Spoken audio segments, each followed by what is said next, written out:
नागालैंड। खूबसूरत पहाड़ियों के बीच में बसा नागालैंड भारत का एक छोटा सा राज्य है जिसकी आबादी मात्र 19 लाख है और जिसका हर एक कल्चर बाकी हिस्से से अलग है। वैसे तो आप यहाँ के बारे में बहुत कुछ जानते हैं, लेकिन क्या आप यहाँ के खाने के कल्चर के बारे में जानते हैं कि यहाँ के लोग क्या क्या खा सकते हैं? जी हाँ, शायद आप इस बारे में नहीं जानते होंगे, तो इसीलिए आज की इस वीडियो में हम आपको नागालैंड के उस हिस्से से रूबरू करवाने वाले हैं जिसके बारे में आपने शायद ही कभी सुना या जाना होगा।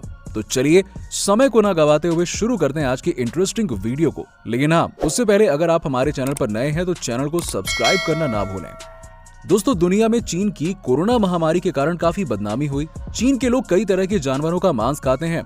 इसी में से चमगादड़ के मीट को कोरोना फैलाने का जिम्मेदार माना गया। लेकिन भारत के नागालैंड में भी लोग चीन की ही तरह अजीबोगरीब जानवरों का मांस खाते हैं। सुनने में आश्चर्यजनक है ना, लेकिन सच है। नागालैंड के लोग बिना नॉनवेज खाए रह ही नहीं सकते हैं, लेकिन इनकी थाली में चिकन मटन के अलावा बहुत कुछ होता है। Guess what? अरे भाई, सांप, घोड़ा, हिरन और कई तरह के मांस यहाँ पर सर्व किए जाते हैं। और हैरानी की बात तो ये है कि नागालैंड में हाथी का भी मांस खाया जाता है। यस, नागालैंड के लोग चावल जरूर खाते हैं, उसके साथ मीट सर्व किया जाता है, खासकर मेढक का मांस। जी हाँ, सुनने में आश्चर्यजनक है, लेकिन ये सच है। इस राज्य में चिकन की तरह ही मेढक का मांस खाया जाता है। मेढक का मांस खाने का एक खास तरीका होता है। सबसे पहले मेढक को उबाला जाता है, इसके बाद खास मसालों से इसे लपेटा जाता है। मसालों में मैरिनेट होने के बाद इसे बिल्कुल ड्राई होने तक फ्राई करें। जिस मसाले में मेढक को कोट किया जाता है उसमें अदरक, लहसुन और मिर्च का पेस्ट होता है। इसके बाद फ्राइड मेढक को सलाद और पालक के साथ कुक किया जाता है। नागालैंड में हर घर में मेढक का मांस खाया जाता है। भारत के बाकी इलाकों में जैसे चिकन मटन मशहूर है ना, वैसे ही नागालैंड में ना मेढक मशहूर है। सदियों से शिकार करने वाले नागालैंड के निवासी आज भी शिकार करना अपना गौरव मानते हैं। नागालैंड में साल भर कोई ना कोई त्योहार तो मनाया ही जाता रहता है। कोई भी त्योहार मीट के बिना तो पूरा होता ही नहीं यहाँ पर। वैसे यहाँ के लोग सुअर, कुत्ते, बिल्लियों, चिकन और भैंस तक का मीट खा जाते हैं और डकार भी नहीं लेते हैं। लेकिन यहाँ किसी जंगली जानवर का मीट मिल जाए ना तो उसे ही प्राथमिकता दी जाती है। पहले तो यहाँ पर उबला हुआ मांस खाया जाता है, लेकिन यहाँ के लोगों के बाहर आने जाने के बाद काफी बदलाव आए हैं। अब यहाँ के लोग मांस को अच्छी तरह से पकाते भी हैं और उसमें मसाले का भी इस्तेमाल करने लगे हैं। दीमापुर में बुधवार को एक ऐसा बाजार लगता है जहाँ पर कुत्ते, बिल्लियां, झींगा, घोंघा आदि जीव जंतु बहुतायत में बेचे जाते हैं। यहाँ पर खास किस्म का छोटा घोंघा और मेढक सबसे ज्यादा बिकता है। इन घोंघों को दाल के साथ पकाया जाता है। मेढक को यहाँ के लोग चिकन के समान ही बताते हैं और बहुत ही स्वाद से खाते हैं। यहाँ के जनजातियों का मुख्य भोजन चावल और मांस होता है। चूंकि ये लोग अधिक दिनों तक शिकारी रहे हैं, इसीलिए इनको जंगली जानवरों का मांस बहुत अच्छा लगता है। लेकिन दोस्तों, यहाँ के जनजाति टाइगर और लेपर्ड का शिकार नहीं करते हैं। वहां पर थोड़ा सा ये अपनी लिमिट बना के रखे हुए हैं। यहाँ की प्रचलित कथाओं में टाइगर और लेपर्ड को भाई का दर्जा दिया जाता है। इसके अलावा यहाँ के लोग हर तरह के जानवरों, जीव जंतुओं का मांस खाते हैं। यहाँ पर कुत्तों के मांस को बुश मीट कहते हैं। जैसे अन्य राज्यों में नॉनवेज खाने वालों में चिकन और बकरे के मीट के बिना तो काम चलता ही नहीं है, वैसे यहाँ पर बुश मीट के बिना यहाँ के लोगों का पेट नहीं भरता। यहाँ के लोगों का मुख्य भोजन तो पोर्क, चिकन से बनता है।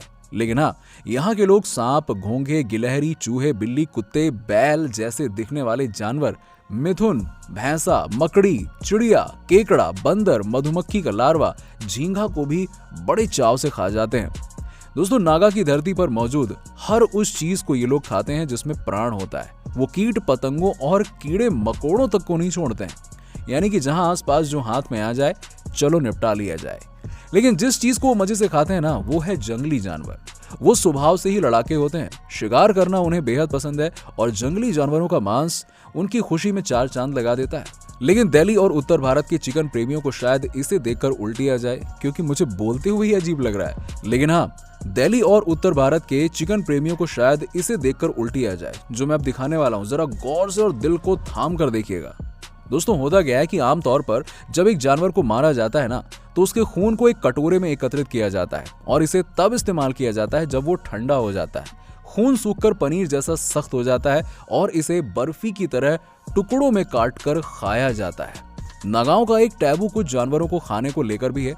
वो मानते हैं कि ऐसा करने से उस जंतु का गुण शख्स में ट्रांसफर हो सकते हैं। एक शख्स ने बताया कि हम महिलाओं को बंदर खाने की इजाजत नहीं देते क्योंकि हम मानते हैं कि ये उन्हें निरंकुश बना देगा। इस टैबू के बावजूद कई नागा महिलाएं बंदर खाती हैं। यही नहीं, गर्भवती महिलाओं को भालू का मीट खाने की इजाजत नहीं है क्योंकि उसे स्टूपिड जानवर माना जाता है। नागा ये भी मानते हैं कि जंगली जानवरों कीड़ों को खाने से कई बीमारियों का भी खात्मा होता है। किंगफिशर चिड़िया जो पत्थर खाती है वो इनमें खासी प्रिय है। एक पुरानी मान्यता है कि गुर्दों से संबंधित रोग में इसका मीट रामबाण दवा है। मेढक, घोंघे और मधुमक्खी के लार्वा को तब खाया जाता है जब कोई घायल होता है। माना जाता है कि इससे उसकी स्किन और हड्डियां जल्द ही हील होंगी। स्थानीय चिकन और पिंग्स को गर्भावस्था में खाया जाता है और मान्यता है कि कुत्तों का मीट न्यूमोनिया में कारगर होता है। बंदर के मीट को लेकर मान्यता है कि यह शारीरिक कमजोरी और आलस्य को भगाता है।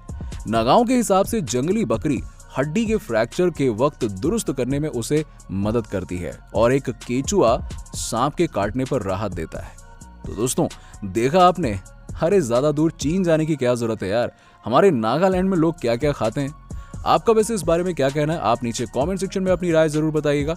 वीडियो पसंद आई हो तो इसे लाइक करें और अपने दोस्तों के साथ में जरूर शेयर करें। और अगर आप हमारे चैनल पर नए हैं तो हमारे चैनल को सब्सक्राइब करना ना भूलें। इसी के साथ ही मिलते हैं आपसे अगली इंटरेस्टिंग वीडियो।